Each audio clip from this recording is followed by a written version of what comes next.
Hamas کے گلے پہ انگوٹھا رکھ کے اسے امن منصوبہ ماننے پر مجبور کیا گیا. وہ امن منصوبہ جو کہ امریکی صدر ڈونلڈ ٹرمپ نے تیار کیا تھا، وہ منصوبہ جس پہ مسلمان ممالک نے دستخط تو کر دیے تھے، پہلے انہیں وہ دکھایا گیا، انہوں نے وہ دیکھا، اس کو پڑھا، اس پہ دستخط کر دیے، یا دستخط نہ بھی کیے تو اس منصوبے پر رضامندی ظاہر کر دی. اس کے بعد اسرائیلی وزیر اعظم نیتن یاہو کی امریکی صدر ڈونلڈ ٹرمپ سے ملاقات ہوئی اور نیتن یاہو کامیاب ہو گئے اس منصوبے میں ترامیم کرانے پہ، اپنی مرضی کی ترامیم کرانے پہ. اس کے باوجود حماس نے وہ منصوبہ منظور کیا، قبول کیا، کیونکہ اس کے گلے پہ انگوٹھا رکھا گیا تھا، اور وہ انگوٹھا رکھا تھا عرب ریاستوں نے.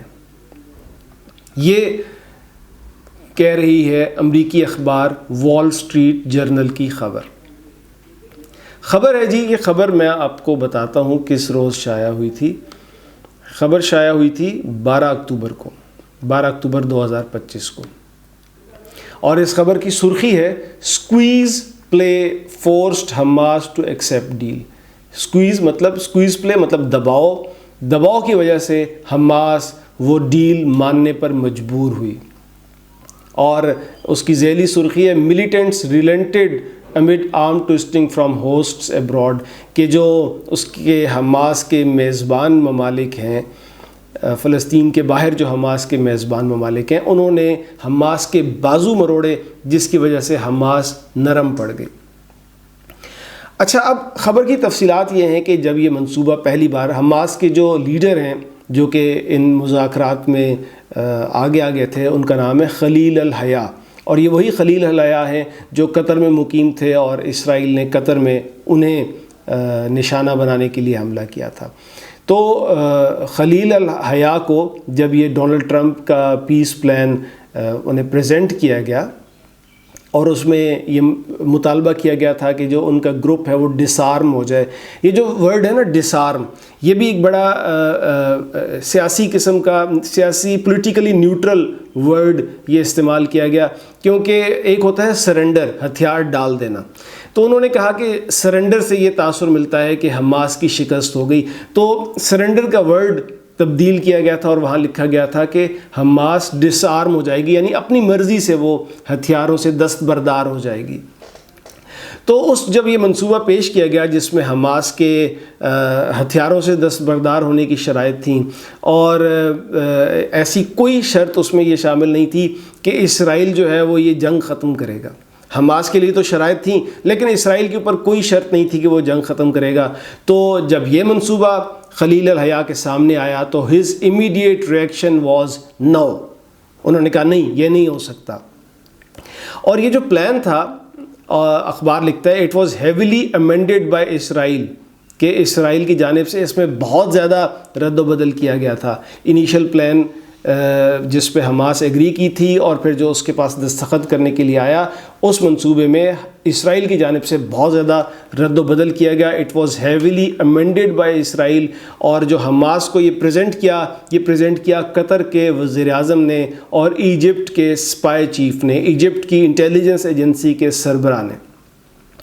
And it looked nothing like what Hayya had been led to expect, کہ جو حیا کو یہ امید دلائی گئی تھی وہ منصوبہ اس امید کے بالکل برعکس تھا. یہ ان آفیشلز نے جو ان تمام معاملات سے واقف تھے، انہوں نے یہ اخبار کو بتایا ہے. حیا who less than a month earlier had been a target of Israel's audacious attack on Hamas in Qatar، کہ وہ میں آپ کو بتا چکا کہ خلیل الحیا اس حملے کا نشانہ بنتے رہ گئے تھے قطر میں اسرائیل نے جو حملہ کیا تھا.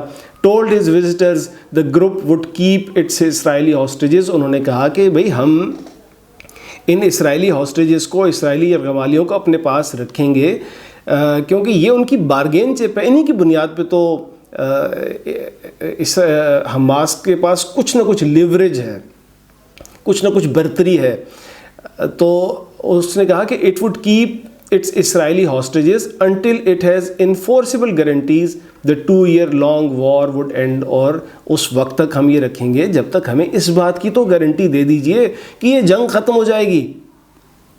But 2 days later Hamas came back to Arab mediators with a yes. لیکن یہ جو گفتگو ہوئی جس میں قطر کے وزیر اعظم اور ایجپٹ کے اسپائی چیف یہ منصوبہ لے کر آئے اور حماس نے پہل کہہ دیا کہ نہیں، ہم یرغمالیوں کو رہا نہیں کر سکتے جب تک آپ ہمیں جنگ بندی کی یقین دہانی نہ کرا دیں. اس کے 2 دن کے بعد ہی حماس اپنے عرب میڈیٹرز کے پاس، اپنے عرب مذاکرات کاروں کے پاس گئی with a yes.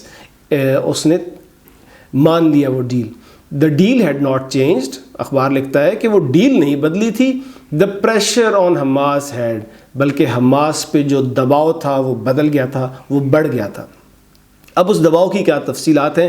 Egypt and Qatar told Hayya the agreement was his last chance to end the war, کہ وہ ایگریمنٹ جس میں جنگ بندی کی کوئی یقین دہانی نہیں ہے، یہ آپ کے پاس آخری موقع ہے جنگ بند کرنے کا. یہ مصر نے اور قطر نے خلیل الحیا کو کہا.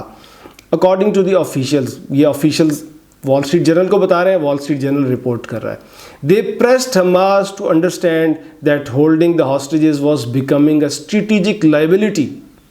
انہوں نے حماس کو کہا کہ جو آپ نے یرغمالیوں کو رکھا ہوا ہے یہ آپ کے لیے ایک بوجھ بن چکے ہیں، ایک اسٹریٹجک لائبلٹی بن چکے ہیں، اور اس کی وجہ سے اسرائیل کو جنگ جاری رکھنے کے لیے ایک لیجیٹیمیسی مل جاتی ہے، ایک بہانہ مل جاتا ہے. دا نیکسٹ ڈے، اگلے دن ترکی نے بھی ان کو جوائن کر لیا، ایجپٹ کو اور مصر کو. اینڈ دے وارنڈ ہم، اس نے خلیل الحیا کو وارننگ دی that if Hamas did not approve the plan, اگر حماس نے یہ منصوبہ قبول نہ کیا، it would be stripped of all political and diplomatic cover. تو ہم آپ کو یہ جو فلسطین کے باہر ہم آپ کو ایک سیاسی اور سفارتی پناہ دے رہے ہیں، تو یہ پناہ آپ سے واپس لے لی جائے گی. Qatar and Turkey would no longer host the group's political leadership. جو قطر اور ترکی میں حماس کی جو سیاسی قیادت ہے وہ پناہ لے رہی ہوتی ہے، تو ہم آپ کو یہ پناہ دینے سے انکار کر دیں گے. And Egypt would stop pressing for Hamas to have a say in Gaza's post-war governance. اور ایجپٹ یہ کہتا رہتا ہے کہ جب غزہ میں جنگ ختم ہو گئی اس کے بعد بھی غزہ میں حماس کی ایک پریزنس رہنی چاہیے، حماس کی کوئی سے رہنی چاہیے، جو فیصلہ ہو اس میں حماس کی بھی ایک کوئی نہ کوئی کردار رہنا چاہیے. تو مصر کیا کرے گا؟ وہ یہ اپنا دباؤ بھی واپس لے لے گا، وہ اپنا یہ مطالبہ بھی واپس لے لے گا. It was enough to get Hamas to agree to release all hostages in Gaza. اور جب یہ ہوا تو پھر اس کے بعد حماس نے کہا کہ ٹھیک ہے، اگر آپ ایسا کہہ رہے ہیں تو پھر میں تیار ہوں یرغمالیوں کی رہائی کے لیے. And sign on the first paper of Trump's peace deal. اور جو ٹرمپ پیس ڈیل لے کے آئے ہیں میں اس پہ سائن کرنے کے لیے تیار ہوں. Giving up what had been its most important bargaining chip to keep a seat at the table. اور یہ سب کچھ کرتے ہوئے انہوں نے اس مذاکرات کی میز میں جو اپنی ایک سیٹ آن دی ٹیبل تھی وہ بھی حماس نے واپس کر دی، دے دی، کھو دی. اور اخبار وال اسٹریٹ جرنل یہ لکھتا ہے کہ یہ جو ممالک تھے مصر، قطر اور ترکی، ان کا تو دباؤ تھا ہی حماس پہ حالات کا بھی بہت زیادہ دباؤ تھا. Hamas was under growing pressure at home.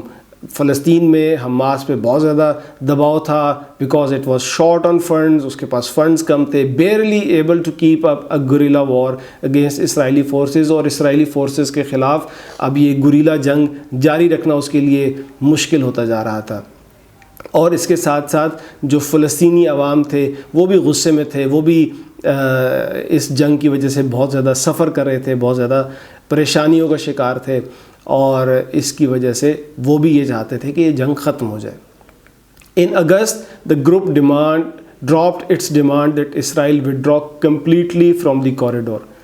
اور اگست میں تو یہ جو حماس تھا وہ اس اپنی مطالبے سے بھی دستبردار ہو گیا تھا کہ اسرائیل مکمل طور پر غزہ سے نکل جائے، کیونکہ اسرائیل یہ کہتا تھا کہ ہم اپنی ایک پریزنس رکھیں گے ایک کوریڈور میں، تاکہ ہم دیکھ سکیں جو اس کوریڈور میں ہم اپنی پریزنس رکھیں گے جو غزہ اور مصر کی سرحد پہ ایک کوریڈور ہے، اور ہم سیکیورٹی ریزنز کی وجہ سے وہاں پہ اپنی پریزنس رکھیں گے. پہلے حماس یہ نہیں مانتا تھا، لیکن بعد میں وہ دباؤ کی وجہ سے یہ بھی مان گیا تھا. It had also shown some willingness to turn over heavier weapons, اور حماس یہ بھی مان گیا تھا کہ ٹھیک ہے ہم اپنے سب ہتھیاروں سے دستبردار نہیں ہوتے، لیکن ہم اپنے بھاری ہتھیار جیسے کہ راکٹ لانچرز ہیں، یہ ہم اپنے جو عرب مانیٹرز ہیں، جو نگرانی کرنے والے عرب ممالک ہیں، ہم یہ ہتھیار ہم ان کو دے دیں گے.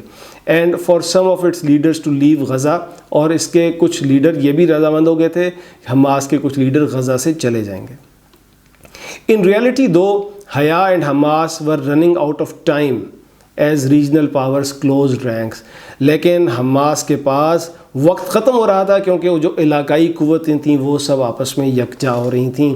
Before the meetings wrapped up on the first day, the mediators delivered a warning to Hamas. اور جب یہ مذاکرات ہوئے اس کے پہلے دن کے اختتام، یہ مذاکرات کا جو پہلا دن تھا اسی دن حماس کو ایک وارننگ دے دی گئی کہ put your faith in Trump's plan, جو ٹرمپ کا منصوبہ ہے اس پہ یقین رکھو اور فیس اینڈ لیس وار، یا پھر لامتناہی لامحدود جنگ کے لیے تیار رہو. You have 5 days to decide. Hamas کو کہا گیا کہ 5 دن ہیں آپ کے پاس. لیکن اخبار لکھتا ہے کہ وہ جو 5 دن ختم ہونے سے پہلے ہی before that deadline, with debates over key issues including the exact line of withdrawal of Israeli forces in Gaza، کہ ابھی اس بات میں بھی بات ہو رہی تھی کہ اسرائیلی فورسز کا جو انخلاء ہے غزہ سے اس کی ایگزیکٹ کیا ہوگی، تفصیل کیا ہوگی، اور وہ فلسطینی پریزنرز کی لسٹ کیا ہے جن کو ریلیز کیا جانا ہے. ابھی تک یہ سب ڈیسائیڈ نہیں ہوا تھا، لیکن Hamas formally agreed to release the hostages. لیکن اس سب سے پہلے ہی حماس نے کہا کہ ہمارے پاس جو اسرائیلی یرغمالی موجود ہیں ہم انہیں رہا کرتے ہیں. اور اخبار یہ لکھتا ہے کہ حماس بھی دباؤ میں تھی، حماس عرب ممالک اور حالات کے دباؤ میں تھی، اور عرب ممالک بھی دباؤ میں تھے. Military and intelligence campaigns against Lebanon and Iran left the Arab world increasingly wary of Israel's growing power and willingness to use it. کہ جو اسرائیل کی ایک بڑھتی طاقت تھی اور اسرائیل اپنی اس طاقت کا اظہار کر چکا تھا، وہ لبنان میں حملے کر کے، وہ ایران میں حملے کر کے اپنی اس طاقت کا اظہار کر رہا تھا. اسرائیل was willing to use its power، اور اس وجہ سے جو عرب ممالک تھے وہ بھی خوفزدہ تھے. تو وہ بھی حماس پہ اس وجہ سے دباؤ ڈال رہے تھے کہ آپ یہ ڈیل مان لیں اور جنگ ختم کر دیں. اچھا، اب جب میں نے یہ ساری تفصیلات پڑھیں تو مجھے جو امریکہ کے وزیر جنگ ہیں، اس سے پہلے وہ وزیر دفاع ہوا کرتے تھے، لیکن اب امریکہ میں محکمہ دفاع کا نام بدل کر محکمہ جنگ رکھ دیا گیا ہے. تو پیٹ ہیگسیت جو ہیں وہ امریکہ کے وزیر جنگ ہیں. اور یہ آپ کو معلوم ہے کہ نیٹو جو ہے وہ یوکرین کی مدد کر رہا ہے روس کے خلاف جنگ کے لیے. تو امریکہ نیٹو پہ اب یہ پریشر کرتا ہے کہ آپ نیٹو والوں، آپ امریکہ کے ہتھیار خریدیں اور پھر وہ آپ ہتھیار یوکرین کو دیں تاکہ یوکرین اس سے جنگ لڑے. تو اس ساری صورتحال کے لیے جو پیٹ ہیگسیت نے صحافیوں سے ایک گفتگو کی، وہی گفتگو ایک مشورہ بھی ہے ان سب ممالک کے لیے جنہیں کسی نہ کسی ظالم کا سامنا ہے. پیٹ ہیگسیت کہتے ہیں you get peace when you are strong. آپ کو امن تب ملتا ہے جب آپ مضبوط ہوتے ہیں. Not when you use strong words اور ویگ یور فنگرز. اس وقت نہیں کہ جب آپ بہت بھاری بھرکم الفاظ استعمال کریں یا یوں اپنی انگلیوں سے اشارے کریں، اس وقت امن نہیں ملتا. امن تب ملتا ہے جب آپ مضبوط ہوتے ہیں. when you have strong and real capabilities that adversaries respect. جب آپ کے پاس وہ صلاحیت ہو کہ آپ کے مخالفین آپ کی اس صلاحیت کی وجہ سے آپ کی عزت کریں، تب جا کے آپ کو امن ملتا ہے.